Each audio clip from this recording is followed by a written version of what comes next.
अहानबदा मरुओइबा पाउ तंपाकी मफम सिंग चेलिबा मरुओइबा तुरेल सिंगी इमाई पाथोरपना मफम कया सिंग इसिंग थुंजनख्रे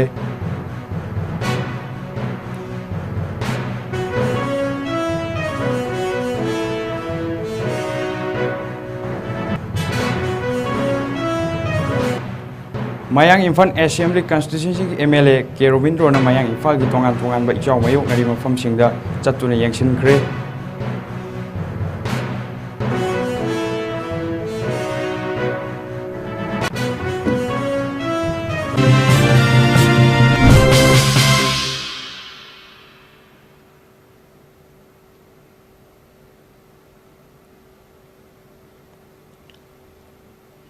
नॉर्थ ईस्ट विंडो टीवी संदोकजब नुमिदांगी मणिपुरी पाउ मयंग तारबसिंगबो हंजिसखाना तराम उक्सरी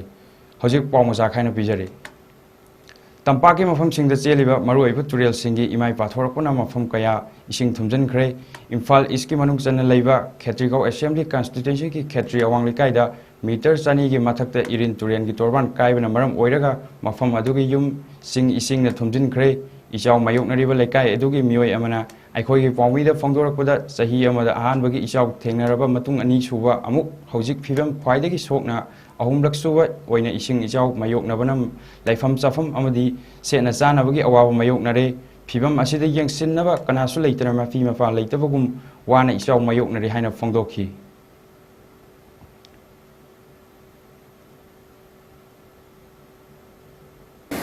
तंगाइरी हंथबा अदे इंची अमा आइसी हुरेन नुमिदांग अथेंबा अहिंग फाउददी इंची अहुम मरीदगी हेना हंथरो अखोय वाखंदा अदुन हुजी इमुंग मनुंग चंगबा याद्री अदो मसिगा अहुम लक सुबनी अखोय गी सिदा इसिंग पारिसे अहुम लक सुबनी अहानबा सही अमा हाइसी नुमित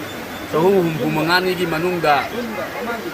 चहुम हुमपु मंगानी नुमित ओइना पारकदा चहुम हुमपु मंगानी की मनुंगदरी अहुम लक थोइस अदुना मरम ओरगा इकोइदा अमा अहानबगी वाब लोइद्रिङैदा सेम साब लोइद्रिङैदा सेमद्रिङैदा अनिरक अमुक तौरे अनिरक सुबु तौरे अनिरक तुगी अमुक मखा ताबदा हेना पोटो इकोइदा थबुक तो यामसलले इकोइदा हेना वाहल्ले येंगसनबिदङाइ लैतबा इकोइगी मपी मपा लैजदबा मियोइ अमगुम इकोइसि लैरि मे हुदे हुदे लैसु लैते येंगसु येंगसनबिदे अहानबगी काइखिबदुदा तुजन साजन्नबा तौसन्नबा मियामदा सो तौबा उच्चाइबा अदुनी तौरिसे अदुगा ngaranggi sisu mangjauna nini humni gi mamangda garigumba makoina hana advance hoina kharan hafta amagi mamangda advance hoina leibak laudana kotana sem sadan to biramba targa disi magi thokadra tho oidra haina khalle adu makoina khudatta ising jar hengaleba ising minute amada foot ama karai be ising ni adugi matam du adui tanja du da tata la chama la su leibak gari chama thokjala su men banango अदो अदुना मरम ओरगा अखोई अदुगी अमना करी इसिंगसी खजिक्तंग चावखलप मतमदा लैराइसि किंधगदगी ngaइदन लैबे लैराइ ngहतनेबा अदो इसिंगसिना तंखाइ तुरेलसिगी तंखाइ मुक्तंग चावरमगसु हंथगिबगा लैराइसि जानाइ थकुंगिबा हौजिक लैबाकसि मयाम थोलनी तुरेल अमुक चावखलमनि अमान थगनि थोलंबा लैबाक लोइना कुन्न कुंगरनि करी तौबदगी हाइबगी policy लैतबा government थोइबा Awana तारबा इसिंग चावलिना थोइबा Awana तारबा मयामदगी ma'am वकत ma'am ताबीख्रे कोई कनोसे सेमजनबियू हाइबदो प्रजागी माइकैदगी थमलगली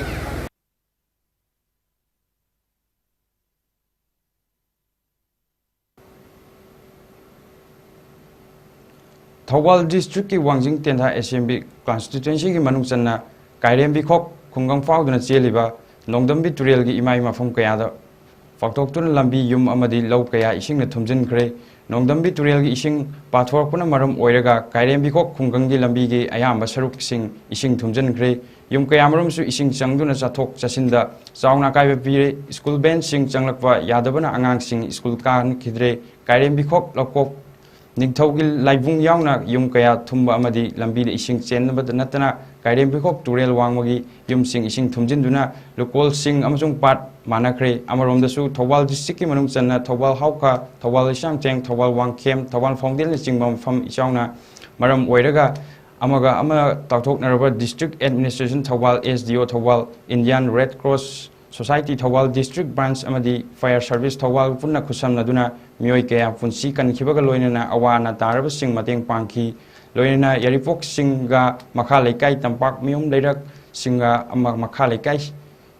ꯁꯉꯥꯏ ꯂꯩꯔꯛꯁꯤꯡ ꯃꯌꯥꯏ ꯂꯩꯀꯥꯏ ꯁꯤꯡꯉꯥ ꯃꯊꯛ ꯂꯩꯀꯥꯏ ꯌꯥꯏꯔꯤꯄꯣꯛ ꯍꯨꯏꯗ꯭ꯔꯣꯝ ꯂꯩꯀꯥꯏ ꯐꯥꯎꯗꯦꯟ ꯕꯤꯁꯅꯨꯋꯥꯟ ꯅꯍꯥꯁꯤꯡ ꯇꯣꯉꯥꯟ ꯇꯣꯉꯥꯟꯕ ꯃꯐꯝꯁꯤꯡꯗꯁꯨ ꯏꯁꯤꯡ ꯄꯥꯛꯊꯣꯛꯄꯒꯤ ꯌꯨꯝ ꯀꯌꯥ ꯏꯁꯤꯡꯅ ꯊꯨꯝꯖꯤꯟꯈ꯭ꯔꯦ ꯂꯝꯕꯤ ꯁꯣꯔꯣꯛ ꯑꯃꯗꯤ ꯂꯧꯀꯣꯜ ꯀꯌꯥꯁꯨ ꯏꯁꯤꯡꯅ ꯊꯨꯝꯖꯤꯟꯈꯤꯕꯅ ꯃꯥꯏꯀꯩ ꯑꯗꯣꯝꯒꯤ ꯃꯤꯌꯥꯝꯁꯤꯡꯅ ꯆꯥꯎꯅ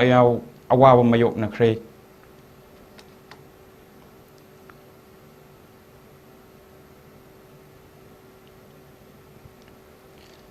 ꯅꯥꯀꯟ ꯑꯃꯔꯣꯝꯗꯁꯨ ꯊꯧꯕꯥꯜ ꯗꯤꯁꯇ꯭ꯔꯤꯛꯀꯤ ꯃꯅꯨꯡ ꯆꯟꯅ ꯂꯩꯕ ꯀꯥꯏꯕꯨꯡꯗ ꯏꯆꯥꯎ ꯃꯥꯌꯣꯛꯅꯔꯤꯕ ꯃꯐꯝ ꯑꯗꯨꯒꯤ ꯃꯤꯑꯣꯏ ꯑꯃꯅ ꯐꯣꯡꯗꯣꯔꯛꯄꯗ ꯏꯁꯤꯡ ꯊꯤꯡꯅꯕ ꯂꯩꯀꯥꯏ ꯃꯤꯌꯥꯝꯅ ꯍꯣꯠꯅꯗꯨꯅ ꯌꯥꯝꯅ ꯋꯥꯅ ꯂꯩꯕꯥꯛ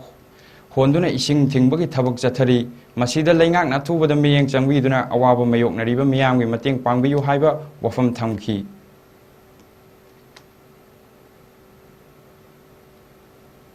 ꯊꯧꯕꯥꯜ ꯀꯦꯟꯗ꯭ꯔꯒꯤ ꯃꯅꯨꯡ ꯆꯟꯕ ꯀꯩꯕꯨꯡ ꯍꯥꯏꯅ ꯈꯪꯅꯕ ꯂꯝꯗꯝ ꯑꯗꯨꯅꯤ ꯃꯁꯤ ꯌꯥꯝꯅ ꯂꯥꯏꯕꯛ ꯊꯤꯕ ꯊꯧꯗꯣꯛꯅꯤ ꯉꯔꯥꯡꯒꯤ ꯑꯍꯤꯡꯗꯒꯤꯅ ꯍꯧꯖꯤꯛ ꯐꯥꯎꯕꯗ ꯃꯤꯌꯥꯝ ꯇꯪꯗꯅ ꯇꯨꯔꯦꯜ ꯑꯁꯤ ꯄꯨꯡꯄꯥ ꯄꯥꯗꯅ ꯂꯩꯕꯅꯤ ꯑꯗꯨ ꯃꯤꯌꯥꯝ ꯇꯪꯗꯅ ꯕꯣꯔꯥ ꯖꯦꯗꯕꯥꯠ ꯍꯥꯞꯇꯅ ꯁꯨꯃꯥꯏꯅ ꯇꯧꯗꯅ ꯍꯧꯖꯤꯛ ꯐꯥꯎ ꯂꯥꯛꯅꯖꯔꯤ ꯃꯔꯝ ꯑꯗꯨꯅ ꯑꯩꯈꯣꯏꯒꯤꯁꯤ ꯌꯥꯝꯅ ꯑꯋꯥꯕ ꯑꯃꯅꯤ ꯗꯤꯄꯥꯔꯠꯃꯦꯟꯇꯒꯤꯁꯨ ꯑꯩꯈꯣꯏ ꯈꯨꯗꯣꯡꯆꯥꯕ ꯄꯥꯝꯃꯤ ꯑꯗꯨꯕꯨ ꯍꯧꯖꯤꯛ ꯐꯥꯎꯕꯗꯤ ꯀꯔꯤꯒꯨꯝꯕ ꯗꯤꯄꯥꯔꯠꯃꯦꯟꯇꯒꯤ ꯈꯨꯗꯣꯡꯆꯥꯕ ꯑꯃꯁꯨ ꯆꯠꯇ꯭ꯔꯤ ꯃꯁꯤ ꯂꯅꯥꯏ ꯑꯩꯈꯣꯏ ꯂꯧꯔꯒ ꯂꯩꯕꯥꯛ ꯂꯩꯔꯒ ꯕꯣꯔꯥ ꯀꯩꯅꯣ ꯇꯧꯔꯒ ꯑꯩꯈꯣꯏ ꯄ꯭ꯔꯖꯥꯅ ꯍꯥꯞꯄ ꯉꯥꯛꯇꯅꯤ ꯌꯥꯝꯅ ꯁꯥꯡꯅ ꯁꯤꯗꯒꯤꯅ ꯀꯩꯅꯣ ꯐꯥꯎꯅꯤ ꯂꯩꯔꯤꯁꯤ ꯀꯤꯂꯣꯃꯤꯇꯔ ꯃꯈꯥꯏꯃꯨꯛꯅꯤ ꯃꯁꯤ ꯄ꯭ꯔꯖꯥ ꯃꯌꯥꯝꯅ ꯑꯩꯈꯣꯏꯒꯤ ꯂꯩꯔꯛ ꯑꯅꯤ ꯑꯍꯨꯝꯗ ꯂꯩꯕ ꯃꯤꯌꯥꯝꯁꯤꯅ ꯂꯥꯛꯅꯔꯒ ꯁꯨꯃꯥꯏꯅ ꯇꯧꯕꯅꯤ ꯑꯗꯨꯅ ꯌꯥꯔꯒꯗꯤ ꯃꯁꯤꯕꯨ ꯃꯤꯠꯌꯦꯡ ꯇꯥꯕꯤꯔꯒ ꯑꯩꯈꯣꯏꯒꯤ ꯂꯩꯕꯤꯔꯤꯕ ꯁꯔꯀꯥꯔꯒꯤ ꯃꯥꯏꯀꯩꯗꯒꯤ ꯈꯔ ꯑꯋꯥꯕꯁꯤ ꯃꯇꯦꯡ ꯄꯥꯡꯍꯟꯅꯤꯡꯉꯤ ꯃꯔꯝꯗꯤ ꯍꯧꯖꯤꯛꯁꯨ ꯏꯁꯤꯡꯁꯦ ꯃꯌꯦꯡ ꯇꯥꯕ ꯅꯠꯇꯦ ꯇꯨꯔꯦꯜꯁꯤ ꯃꯃꯥꯏ ꯆꯣꯜꯂꯒ ꯂꯩꯕꯅꯤ ꯑꯗꯨꯅ ꯃꯔꯝ ꯑꯣꯏꯔꯒ ꯍꯧꯖꯤꯛꯁꯤ ꯌꯥꯝꯅ ꯑꯋꯥꯕ ꯑꯃ ꯃꯥꯌꯣꯛꯅꯔꯤ ꯑꯗꯨꯅ ꯌꯥꯔꯒꯗꯤ ꯁꯔꯀꯥꯔꯒꯤ ꯃꯥꯏꯀꯩꯔꯣꯝꯗꯒꯤ ꯃꯇꯦꯡ ꯈꯔ ꯄꯥꯡꯕꯤꯔꯕꯗꯤ ꯈꯤꯇꯪ ꯌꯥꯝꯅ ꯐꯒꯅꯤ ꯍꯥꯏꯅ ꯑꯁꯥ ꯇꯧꯖꯩ ꯑꯗꯨꯅ ꯃꯔꯝ ꯑꯣꯏꯔꯒ ꯑꯩꯈꯣꯏꯒꯤꯁꯤ ꯌꯥꯝꯅ ꯑꯋꯥꯕꯅꯤ ꯑꯗꯨꯅ ꯍꯧꯖꯤꯛ ꯃꯤꯌꯥꯝ ꯊꯕꯛ ꯁꯨꯕ ꯀꯟꯅ ꯂꯥꯛꯅꯔꯤ ꯊꯣꯟꯕ ꯊꯤꯟꯕ ꯂꯥꯛꯅꯔꯤ ꯑꯗꯨ ꯃꯁꯤꯗꯒꯤ ꯈꯤꯇꯪ ꯍꯦꯟꯖꯟꯈꯤꯕꯗ ꯄ꯭ꯔꯖꯥꯁꯨ ꯄꯨꯔꯥ ꯑꯋꯥꯕ ꯋꯥꯔꯤ ꯃꯊꯛꯇ ꯑꯋꯥꯕ ꯑꯃꯨꯛ ꯍꯦꯟꯅ ꯑꯣꯏꯒꯗꯧꯕ ꯃꯥꯜꯂꯤ ꯑꯗꯨꯅ ꯁꯔꯀꯥꯔꯒꯤ ꯄꯨꯛꯅꯤꯡ ꯆꯤꯡꯁꯤꯟꯖꯔꯤ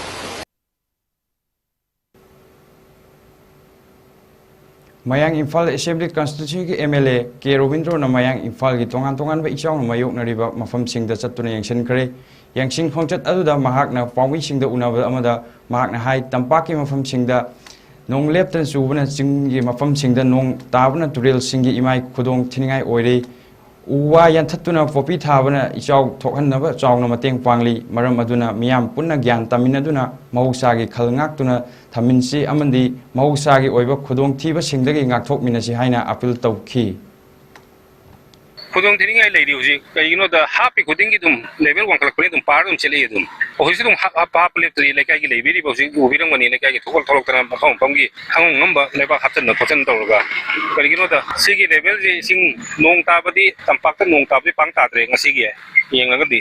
अदुग चिंग लोमदा नोंग कन्न ताबगी फियम लेबनिना इसिंग से लोइना बा अदुग चिंग दा ngasi इसिंग नोंग ताबगी इसिंग लोइना चिदरक कुतक चिदरै जे डिफोरेस्टेशन खोइना तोइ हाइजबदो डिफोरेस्टेशन तोजंबा lam kano ga khoi u bak thala 10% tawraga popi thajan bang ma tawba sui soil gi panga tokol ko myam je sugumba myam ju sigi leiri bi sing chawba gi suddenly sing chawbu ju maram ma si chaw na yauri map je sim jo khoi I just want to appeal akhoi leiri ba manipur ta ri ba praja khoi khoi kudumak nature preserve tor thamje du ga sumba natural calamity de gi kitang dor su safana ba na ai myam da appeal dojari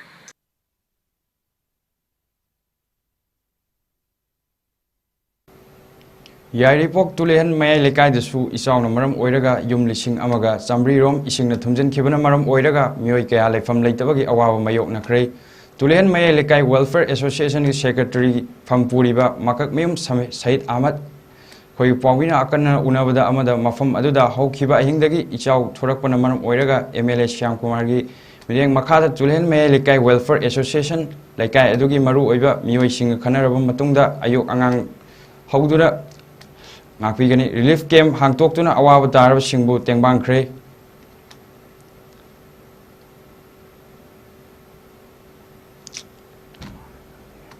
Singara kan di sini cau si ngarang dagi hona nimbun nimbun turi di amuang nalae atau bo ahing bhuboda pagi kari ini danger level bhubogi manungga tumle mayam si tumle sana tatla pagi club ki cilinau sing amasung ko logel body ahlaman yauna sum sena sena raga lak patuna ngasi nong alam dagi pung ahum makhai gi swai dadi yum da sang ba hore masi kaigumba leirai ning khai ba gumba natraga namthagi bugumba nate hana dagi turel lo nambal si khar nemba jaga singda patho aga senthorapani mafam ani ahum da kai thrakpana maram oraga aujik tulian mayai lekai maru oina khoi tulian mayai lekai amasung tulian gi khunse angak bo mong da yamna khudong thina khoi yam serious oibo mong da ising singa sogal le sarkar gi oiba sarkar gi authority na thuba matam da lakpiraga soiba kholi basigi yengsan biraga hojik khoi gi samnai bada yum pura thumba yauri ai gi mak hojik khangaudana tholaki ba problem ni na imung manungi maintenance mayam ma wada pa lairi ba khuding makse athub amatam da sarkar gi namien changbiraga mari laina ba authority thada biraga praja gi awaba se masida mateng pangbiyu haiba wafam khara si thamjaraga ai matang swaida tension jari Lilong Atau Kong Makok Taleva Minidam Yauna Masigi Akoi the Saurakna meter Samri Hen Infal Turengi Long number Pangtok Podagi Miam the Mipai Pokna Kre Kodok Tibayana Lariba Fibam Asidagi Kanava Lekai Miam the local MLA Alhas Abdul Nasir Amadi Jila Abdul Hasim Elias Amu Anigi Midiang Makada Executor Amadi Trucksin Aduna Miam the Loina Fang Patok Liba Infal Turel Ishing Tingnava Tabak Zataki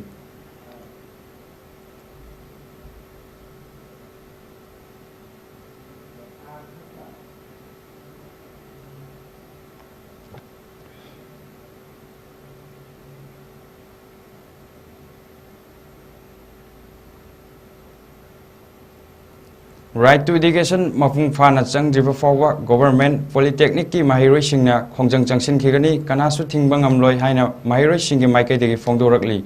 takyel leiba government polytechnic ki chhatra singna institution asigi waliba teaching amasung teaching staff happy dabana maram oiraga ngasi su khongjang makha tana changsin juna manipur police na chawna mukna ki khongjang changsin bada saruk yariba mahiroi amana fongdorakpada guest teacher na larik takwi award pamen bangal naktre Amadi Ano education system lakpana hapsil lakpa subject singi oza laitabana institution asigi mahiroi singi tungi punsi ama usilaktre sahi kun hena oza watpa amadi tongan problem sing matangda memorandum mari leinaba singda pisan khibaga record leiri wakat sing asi ngasi fawa tabidaba namsil lakli makha tana leingak na sab saba thabak piraktribam fawa mahiroi singi khongjang halloi haina wafam thamki se ramtani yengsin bidre adagi lab ki instructor wat pamram oiga akoigi maru aiba technical students akoigi maru aiba lab activities practical mayam do mayam ma tau khidre akoina aduna akoi se blindly tamba gi style da mawong da lak pa hore hauzik se akoi se first year second year akoina ojasing na di yana ba yam tobi adubo aduki matik penja khidre ojana su pendre ta aiba ojasing su pendre moigi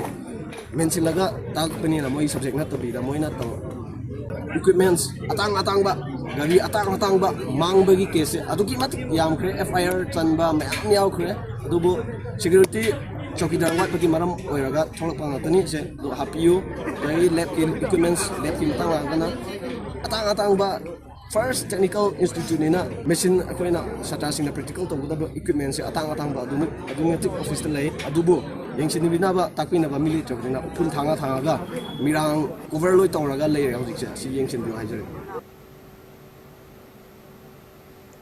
3 May 2023 थोखिबा लांदा इमा लेबाकिदमक थवाइना पोथा पीख्रबा अथौबा अथौबिसिंगी मफमदा लांगबन तरफोन हैसोय कटपगी थौरम अमा ngasi खंगबोक joint coordinating committee सिंदुना ngasi खंगबोक इकोप निंथौ हरावबुंग लैबुंग लंपाकता पांथोखरे ngasi gi langbon tarpon हैसोय कटपगी थौरम अदुदा खंगबोक joint coordinating committee gi convenor विशान ममांग अमदी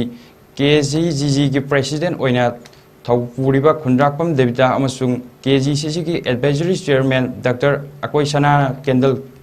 चुखत्तुना लांगबन तरपोन हैसोय कटपगी थौरम हौदोखी ngasi थौरम अदुदा लाइनिंग थौ इकोप निंथौ हरावबुंग खंगबोक लंपाकता मियामना इमा लेबाकिदमक थवाई कटख्रबा अथौबा अथौबी फोटोदा खंगबोक प्रजा मियाम अमसुंग मफम कया लाकप तोंगान तोंगानबा मियाम महिरोय कयाना सरुक यादुना हैकत लेकत तमखी हैकत लेकत तंबल लोयरबा मतुंग खंगबोक मयाय लेकाय इमोइनुल इकोल community hall me ओइबा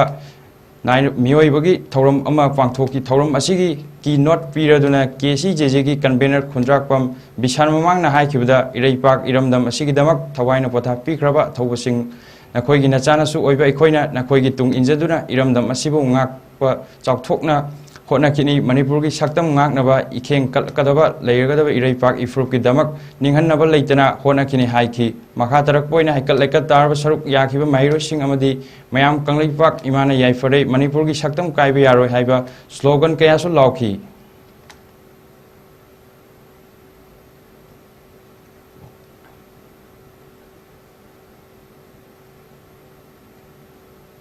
Manipuri State Commission for Women 19 Trampalak Suba Foundation Digi Thorum ngasi Hotel Imphal gi Shanghai Hall da pangthokre nupi oibisingna politics yaungna hiram khudimakta saruk yaduna leibaki oiba achoba thodang lobagi tangai fade haina Manipur gi Commission for Women Foundation Digi Thorum adu athoiba mithunglen oina Governor Ajay Kumar Balana phongdoki Governor makha tana hai center lengakna nupi singda khudong chaba pinaba tongan tongan ba thorang kaya paikhatuna lakli paikhat iba thorang sing adu nupi खुनगिदमक खुनाइगिदमक खंगनबा तंगाई फदे lakh हाइकी अमरोमदा थौरम मपु ओइकिबा commission असिगी chairperson तुमलिप टिमटेम मोसंगना थौरम अदुदा high नुपी Singh मतंगदा school syllabus ता हापतुना महिरो सिंगदा ताकवी तंबिरबा नुपी सिंगी मथक्ता चथाबा मियोट मिनैदगी खरा ओइरबसु ngakthokpa ngamgani haiki ngasigi थौरम अदुदा मरि लेनना women commission असिगी voice of women ट्रुक सुबा edition थौरम अदु पांगथोकी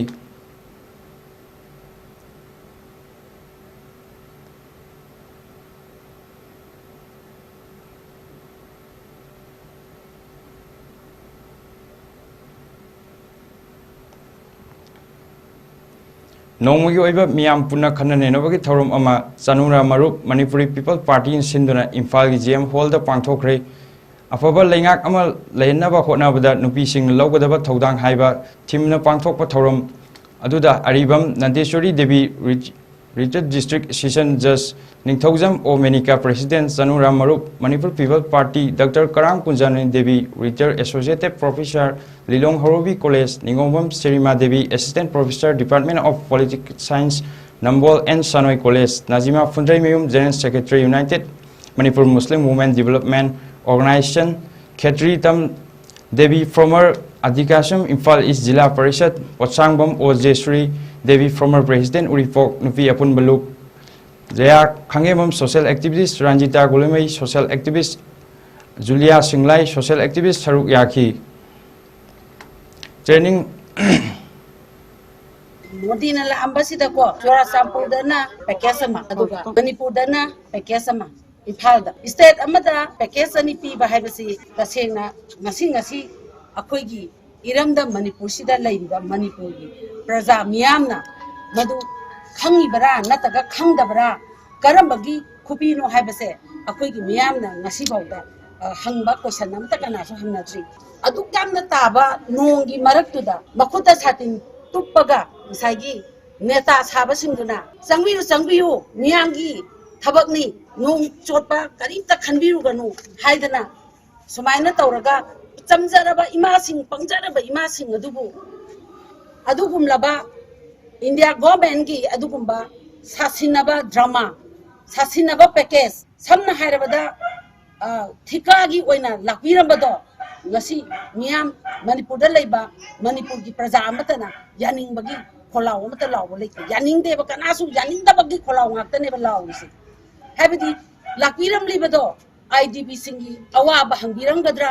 नत्रगा अखोइना चटप याद्रिबसे फ्री मूवमेंट लेगद्रा न खंजरमबनेबा अदुबो खंजरमब पुनमक तायो नखरेबा अदुना इंडिया गवर्नमेंट अमदी स्टेट गवर्नमेंट अनीना ngasi akhoi gi manipur sibu kari kaubire thikapur haino othokpire ngasi miyam na khangbi ga dabane ba akhoi na low ga daba sakthung natraga akhoi gi package do ai gi iramdam ai gi manipur gi leibak sina shanti leitraga bu akhoi gi package to kaidong na doino ba gyan kayam tarakani natraga tarakloi haibadudi ai gi ima leibak ku nunsiragadi ai gi ima leibak ki lehau bu masak khangna satpa yellow mi aseng loi ragadi ai gyan tagani haibagi thajabadi lesi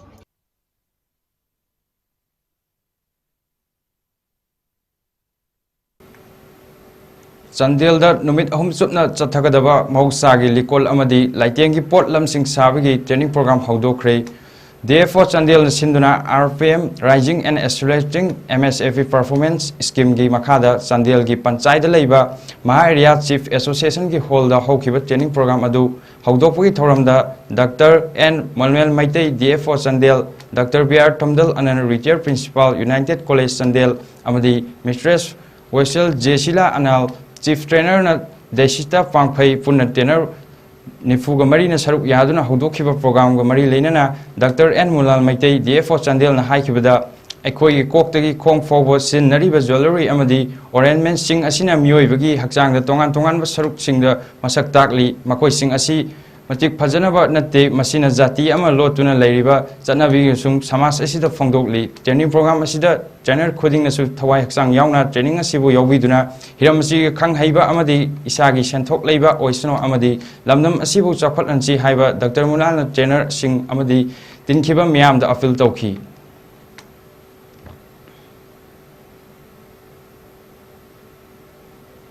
Jiribam District Kidamak Manipur State ki inner MP Oriba Dr. Angomcha Bimolna Jiribam District ki ana layeng da kharadang Oriba su mateng pangnaba haiduna Indian Red Cross Society IRCS Manipur gi khuthang da IRCS Jiribam District ki khusim narakpa ambulance ama ngasi hongna matung ina ISRC District Jiribam President su Oriba aduga Jiribam gi District Deputy Commissioner Krishna Kumar IAS Hauduna matung ina DC Jiribam ki complex da IRCS ki ambulance service taunaba haudokre ngasi gi IRC ki ambulance service taunaba haudokpagi thoram aduda ADC Jiribam TS Manoranjan Singh MCS CMO Jiribam Dr. Vinjay Prasad Sindhu IRCS Jiribam ki chairman Hais Rajen Care Singh amadi IRCS Jiribam member Singh saruk yaki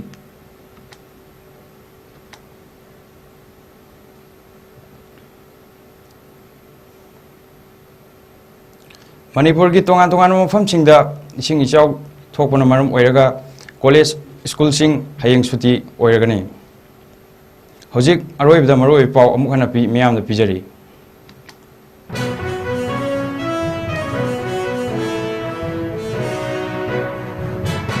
Tampaki mafam singda cheliba maroiba turel sing imai pathorakpana mafam kaya ising thumjan khre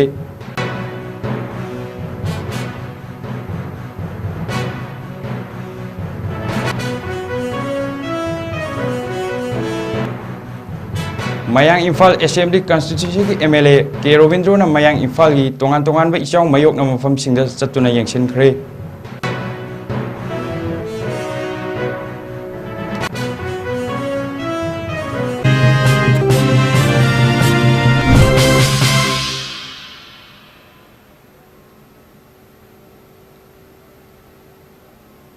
ngasi goina North East Window TV sandok jaba numidangi Manipuri pau matang asida lojari miyang tabirab singbo amuk hana diskan thagatsari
Step into a world of endless possibilities with 18 dynamic faculties and 180 plus courses. Unlock your potential with industrial-ready training and placements. SGT University, empowering tomorrow's leaders.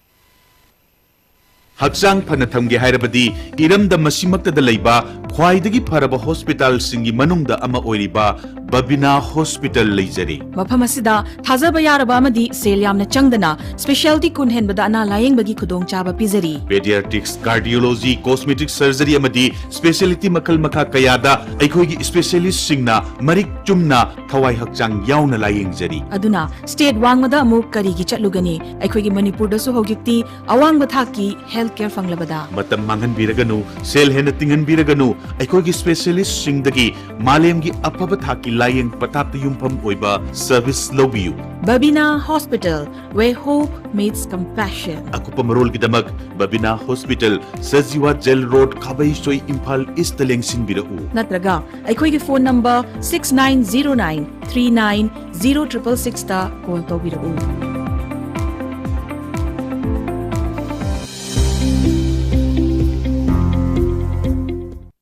Welcome.